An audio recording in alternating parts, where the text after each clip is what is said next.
And I was also going to say that diversifying leadership in public service, I've just spent the last year and a bit being very involved with the Hillary Clinton presidential campaign, and I've recently come back from Miami. So this was going to be a different conversation if it had gone the way I really wanted it to back on the 8th, but there we go.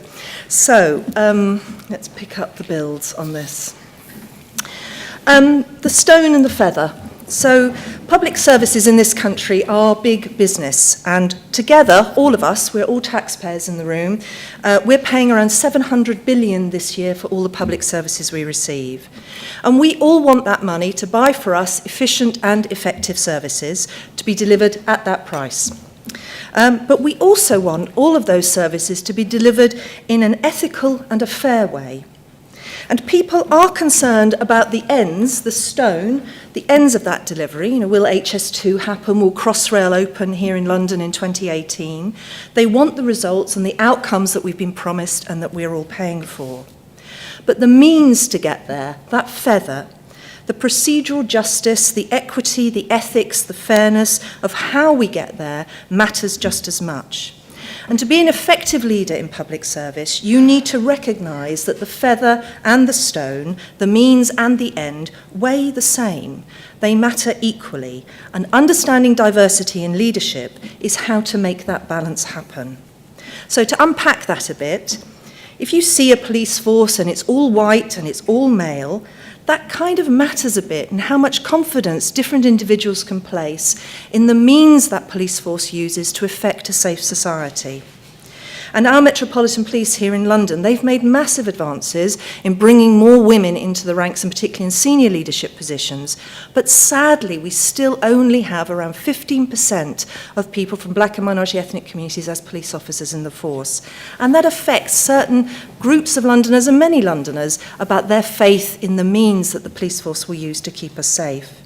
And in America, obviously my recent experience there are much starker examples and horrendous episodes over the last few years of the failures of one group of people supposedly caring for another, and the police forces are the biggest examples, and you have the deaths of people like Trayvon Martin in 2012, the deaths in Charleston and the deaths in Dallas, and that complete separation of people in public service meaning to care for each other.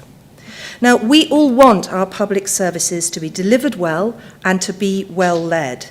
But to be well led, you have to develop diverse leadership, and you have to understand and appreciate that you must reflect the people in the communities you serve so they have confidence in both your means and your ends. And in conditions of social diversity, it's not feasible for one person to reflect the plurality of that organisation or the communities that they're either elected or appointed to lead. And therefore it's critical that that wider leadership team that you have with you are also reflective of that plurality. And it's also really important to understand the very simple truth in leading in public service, that treating everyone the same is not treating everyone fairly. We want consistency and we want the feeling of fairness, but we require equity in how our services are led and delivered. So we've talked, I think, in the bits I've seen in this conference today, a lot about the gender gap. And we know there's a very clear and persistent gender leadership gap that requires all sorts of different contextually aligned approaches to challenge and change it permanently. Deloitte are predicting, and this may have been covered here today, I don't know, that at the pace we are currently changing the gender pay gap, a 21-year-old woman starting work today will retire before there is equal pay, which might occur in about 2069, 99 years since the 1970 Equal Pay Act. And the most recent set of civil service statistics shows that whilst the gender pay gap there, and that's a massive group of employees across the country, 400,000 people, is at its lowest level, women on average are being paid less than men at every single level in the service, despite there being more women overall. And this situation can largely be attributed to the low levels of women's leadership at senior positions in the civil service. Only about 39% of women at senior levels. And of course, the high number of part-time roles that women do. Now, as you know, I recently held the post of Director of Civil Service Reform in the Cabinet Office, and I had the responsibility of there delivering something called the Civil Service Reform Plan. And I think there are some civil servants here today who may be aware of that. Now, one of the things I'm proudest of from that plan was the work we did to challenge the lack of senior women's progress into leadership, and a report was published called Women in Whitehall: Culture, Leadership and Talent. And out of that came a talent action plan that is now led by Melanie Dawes, who's the gender champion for the civil service and the permanent secretary for local government. Now, what was really interesting during that piece of research work was that we were very clear there were lots of support all around the place in the civil service for women to progress and be encouraged to progress. But what began to be revealed was the prevailing cultural attitudes, the unconscious expectations, and the behaviour mores that were actually seen as successful were not the ones that either attracted women or were naturally a style the majority of women displayed. And I'm not sure on the whole they were wholly attractive to many men as well. And a number of women colleagues and I'll share this with you, used to describe this behaviour as the rutting of antlers, you know, when stags kind of do that stuff. And we even used to have this sort of little signal in a meeting when they were really going for it, to kind of calm it down. Now, we outed that behaviour. If you Google that report, you won't see the phrase rutting antlers in it, I promise you. But people understood exactly what that behaviour was about, what was being conveyed there about the way you should behave at a senior level. And now it's outed, it has begun to be challenged and changed. The other thing I've learned from that work is that leadership is not about the person at the top of the organisation. Leadership for public service today has to be diversified in terms of who is leading, where they lead, as much as how they lead. And it's understanding leadership as a phenomenon throughout your organisation. Public services are also predominantly related to a place, and the places, particularly in London, are very mixed. Here we sit in Canary Wharf with the people who work in Canary Wharf and the people who live locally. Very, very, very different mixed communities. London is such a city of plural identities and multiple heritage, and people here are rarely defined as belonging to one group, but are parts of many different groups, and mostly they want to be treated as individuals by their public services and not as protected characteristics.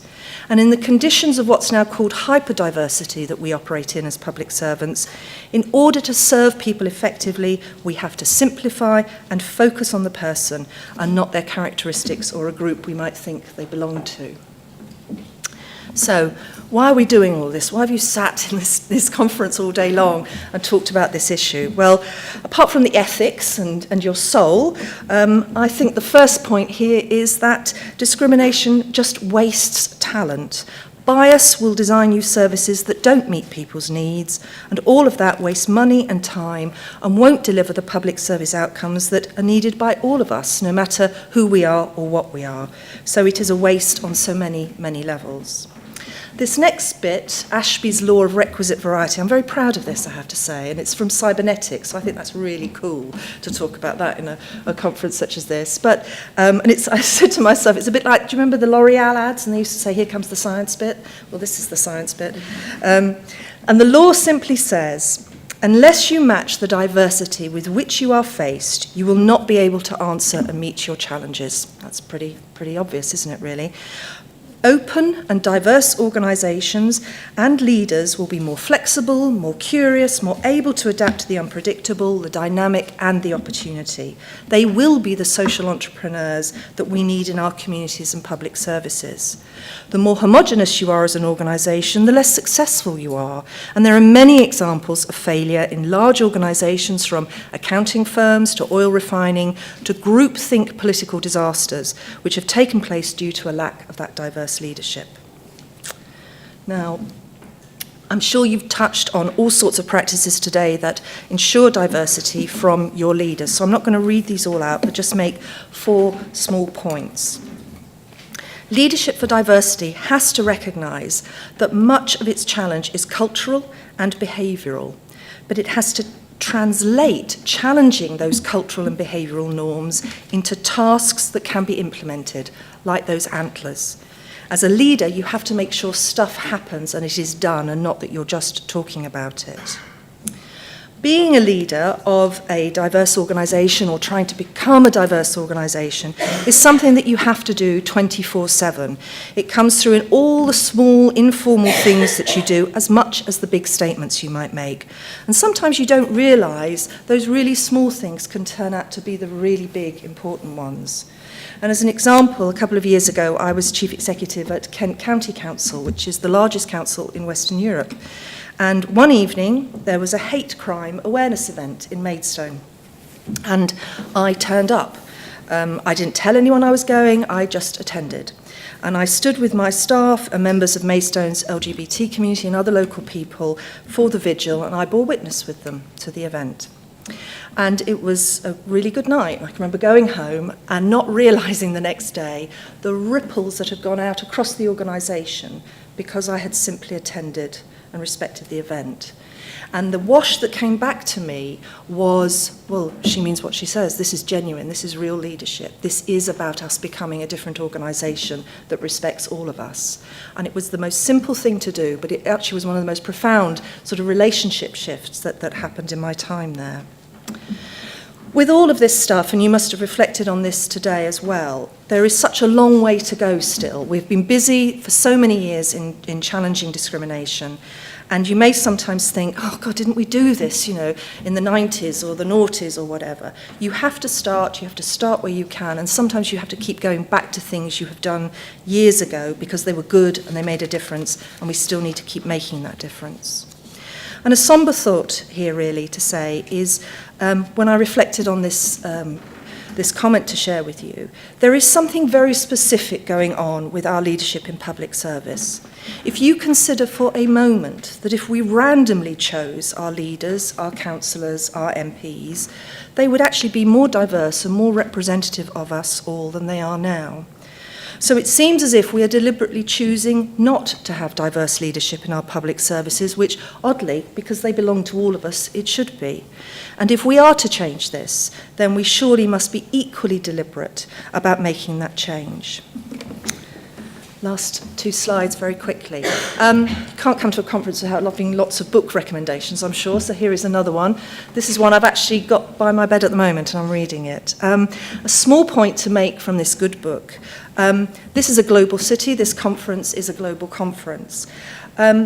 We have workforces full of people from all different countries over the world, and if you don't stop for a moment as a leader and reflect upon almost the nation-state mores about very, very simple things in the workplace, about how people approach communicating in meetings or greeting new people or taking decisions, you will misinterpret and misunderstand the talent that you have in your workforce and sadly operate at a bias and a misunderstanding level.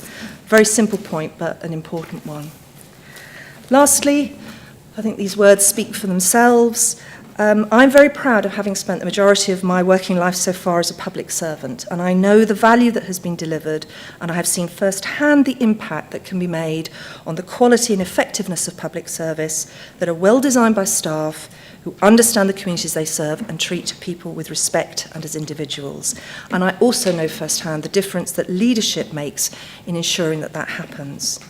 We need, absolutely, to diversify leadership in our public services so we have a fighting chance of meeting the challenges of life in 2016 and beyond. Thank you very much.